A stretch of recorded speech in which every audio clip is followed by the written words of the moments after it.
Okay, listener, strap in because we are diving deep into some seriously cool mythology today. We're talking ranking forgotten gods. Oh, yeah.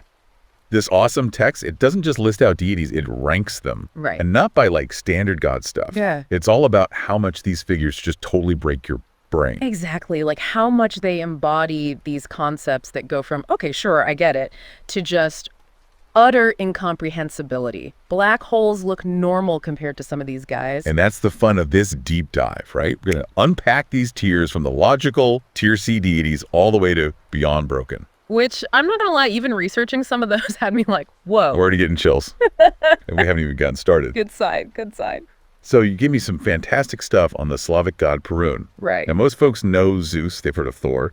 But Perun... Yeah, he doesn't get as much press, sadly. Our classic Slavic thunder god. And I was looking at what you sent over. There's this whole thing about oak tree groves being sacred to him. Yeah. What's the deal with that? Very wise old tree vibes. It's deeper than just vibes, though, I get you. See, that detail about the oaks, it connects to this huge theme in Slavic mythology.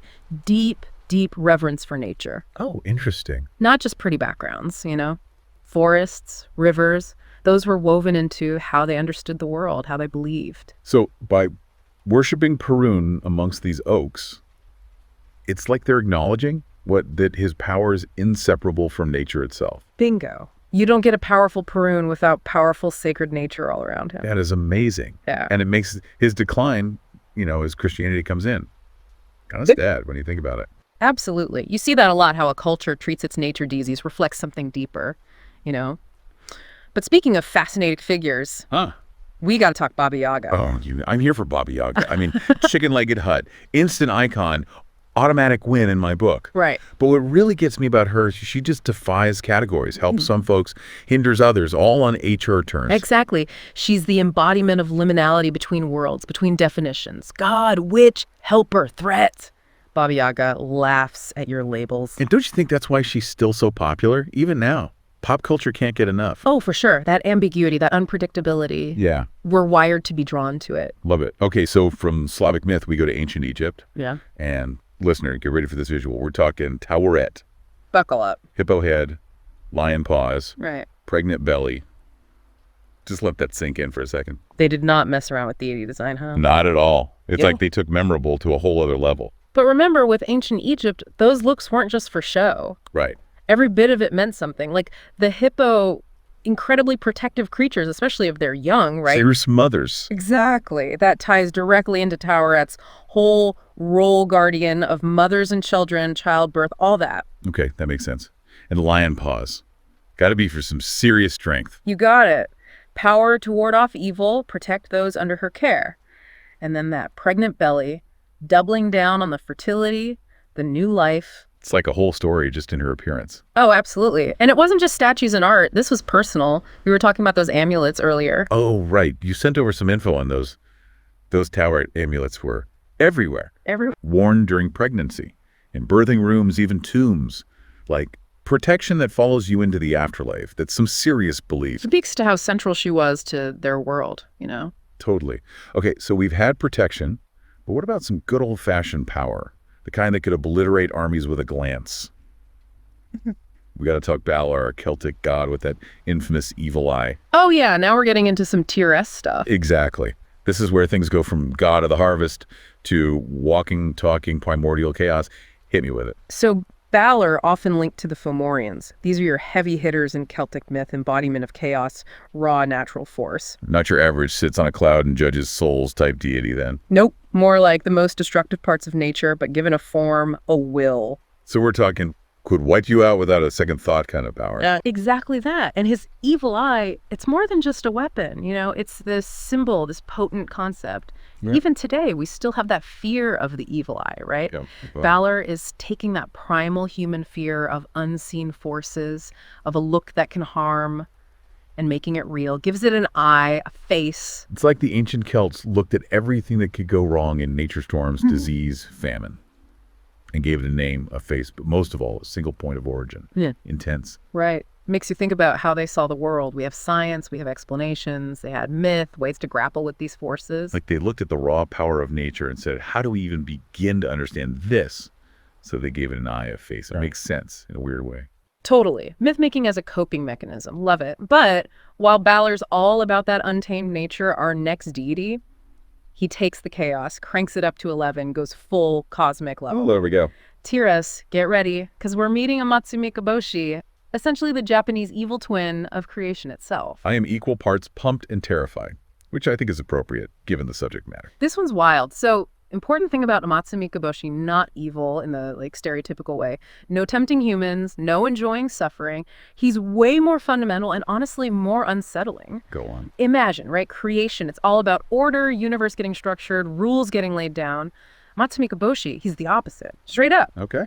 He is entropy, that inevitable slide into disorder, the force that's always trying to undo everything that exists. So less villain in a lair, more fundamental force of the universe, like gravity, but instead of pulling things together, he's pulling everything apart. Nailed it. And what makes him so interesting, it's that fear he taps into, right? This idea that maybe we're not in control as much as we like to think. Like, under all the order, there's this underlying chaos just waiting. All right, that's some cosmic dread right there. It's like the ultimate what if. What if everything we see, all this order, it's temporary, makes you want to find the nearest physicist and be like, hey, just double checking, universe is going to be okay, right? Right.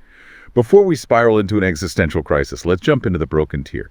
Because listener, oh boy, this one's a doozy. Meet Azathoth, the Lovecraftian god of, well, everything, I guess, but mostly naps and not caring about anything. Azathoth, where do you even start with that one? It's like trying to describe colors to someone who's only seen gray, right? Basically. How about this? Slumbering chaos deity, chilling at the center of the entire universe. Yeah. He's got to be kept asleep by cosmic flute music 24/7, because if he wakes up, game over for literally everything. Right. Talk about high-stakes background noise. Important to remember the whole Lovecraft vibe here. Cosmic indifference.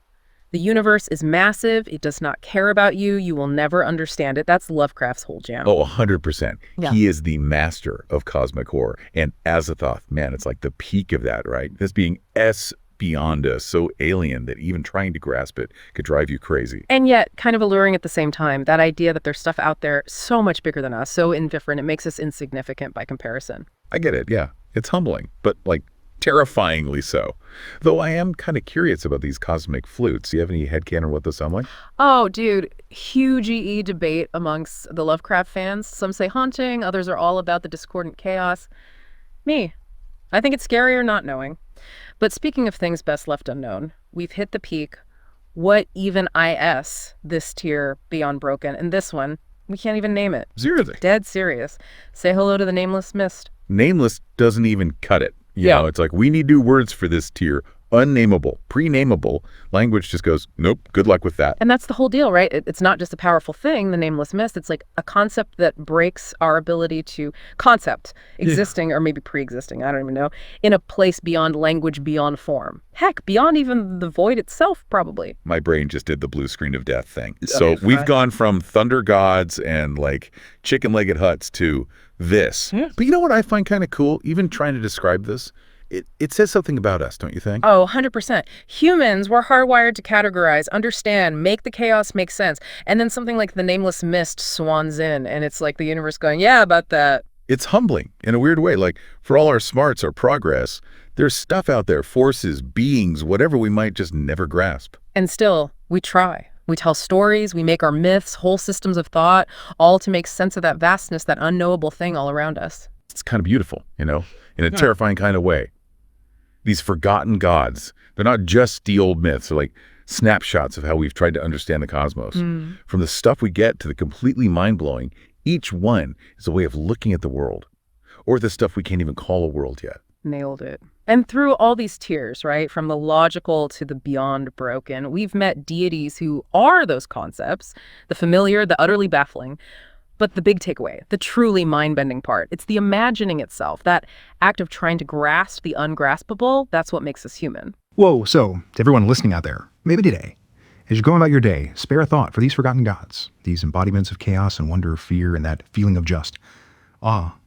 Because in how strange they are, how other, they're holding up a mirror to us, reminding us the quest to understand never really ends.